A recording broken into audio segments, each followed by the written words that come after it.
some math. It's time to do some math. It's time to do some math in Mr. Guggenheim's class. In 2.1, we're going to talk about the differences between functions and non-functions. We'll start with the test for finding out whether something's a function or not from a graph. So looking at these graphs, you know it's a function if you can draw a vertical line through it and it only touches the graph once. So for example, this first one, you can draw a vertical line through it.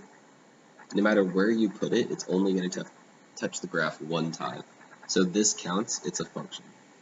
This second one is the same thing. Anywhere you put a vertical line through it, it's only going to touch it once. It's also a function. The third one is not a function, because a vertical line will actually touch it twice on its way through. This is not a function. Same thing with this one. The vertical line will touch it twice. That's not a function. This one is a function. It only touches once. And this is also only a function because it only touches once. You can do the same test on coordinate pairs. So for example, I have these coordinate pairs here at the bottom. So 2, 7, 3, 5, 4, 2, and 4, 3. So think about what vertical lines would look like through it. It touches these two dots, so that would make this one not a function.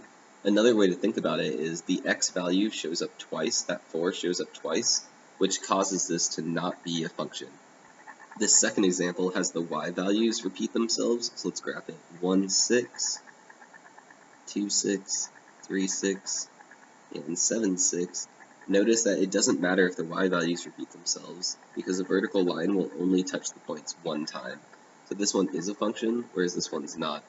Another way that we can talk about this is saying that x is called the domain, and y is called the range.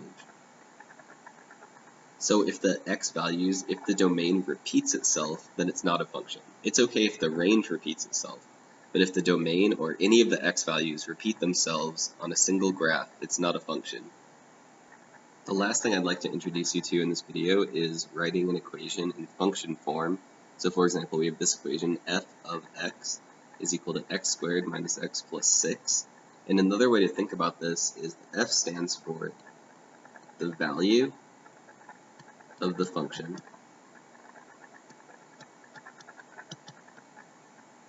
when you plug in a number for this variable. So when you plug in some number for x. Something might tell you to find, for example, f of negative 2. And what that means is it wants to know what the value of the function is when all the x's are set equal to negative 2.